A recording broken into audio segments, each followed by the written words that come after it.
এক নেতা বলেছে রাজনীতির সাথে কোরআনের কোনো সম্পর্ক নাই।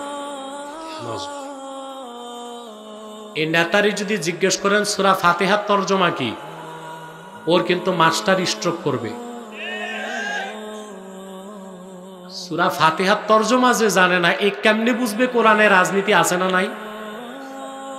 এখন কি আমি প্রমাণ দিব কোরআন শরীফ থেকে? দেখেন, এই কোরআন কারীম সূরা হজ আল্লাহ 41 নম্বর আয়াতে বলেছেন, আল্লাযীনা ইম্মাক্কান্নাহুম ফিল আরদি আকামুস সালাহ ওয়া আতাউয যাকাহ ওয়া আমারু বিল মারুফ ওয়া নাহাউ আনিল মুনকার ওয়ালিল্লাহি আকিবাতুল উমুর। যদি আমি মুহাম্মদ সাল্লাল্লাহু আলাইহি ওয়াসাল্লামের ঈমানদার উম্মতদেরকে রাষ্ট্র ক্ষমতার মালিক বানাই, তারা নামাজ প্রতিষ্ঠা করবে, যাকাত আদায় করবে, সৎ কাজে আদেশ করবে, অসৎ কাজে নিষেধ করবে, তা আপনি রাজনীতি করবেন না, রাষ্ট্র ক্ষমতায় যাবেন কেমনে? কথা বলেন।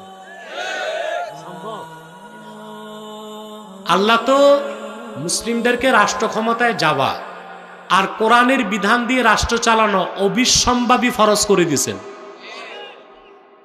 এই জন্য ইসলামের রাজনীতিকে যে অস্বীকার করবে সে কাফের হয়ে যাবে।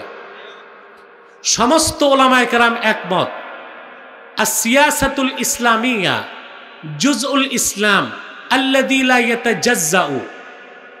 ইসলামী রাজনীতি ইসলামের অংশ, ইসলাম থেকে তা আলাদা করা যাবে না, তবে সেটা খেলাফতের পদ্ধতিতে।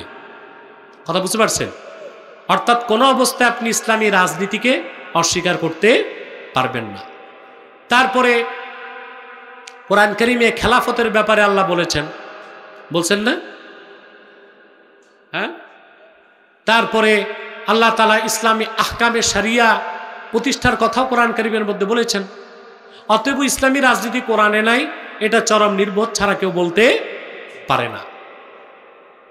ইসলামী রাজনীতি কোরআনেও আছে, হাদিসেও আছে না? কথা বলে না। মুসলিম শরীফের হাদিস, রাসূল করিম সাল্লাল্লাহু আলাইহি ওয়াসাল্লাম ইরশাদ করেছেন, সহিহ মুসলিমের হাদিস, কানা বানু ইসরাঈল তাসুসুহুমুল আম্বিয়া কুল্লামা হালাকা নাবিয়্যুন খালাফাহু নবী ফাইন্নাহু লা নাবিয়্যা বাদি ফাসায়াকুনু খুলাফা। আল্লাহর হাবিব সাল্লাল্লাহু আলাইহি ওয়াসাল্লাম ইরশাদ করেছেন, বনি ইসরায়েলের নবীগণ রাজনৈতিক নেতৃত্ব দিত। সুবহানাল্লাহ কইবেন না? বনি ইসরায়েলের রাজনৈতিক নেতৃত্ব কারা দিতেন? নবীগণ। একজন নবী ইন্তেকাল করলে আরেক নবী দায়িত্ব নিতেন। আল্লাহর হাবিব বলেছেন, তবে আমি মুহাম্মদ সাল্লাল্লাহু আলাইহি ওয়াসাল্লামকে প্রেরণ করে আল্লাহ নবুয়ত রিসালাতের দরজা চিরতরে বন্ধ করে দিয়েছেন। আমার পরে কিয়ামত তক কোনো প্রকারই নবী নাই, কোনো প্রকার রাসূল নাই। তবে আমার দ্বীনের খেদমতে আমার উম্মতের রাজনৈতিক নেতৃত্ব দিবে খলিফাগণ। দেখি ইসলামের রাজনীতি নাই? কথা বলেন। কোরআনেও রাজনীতি আছে, হাদিসেও রাজনীতি আছে। অতএব যেই নেতা বলছে এটা মূর্খ মানুষ।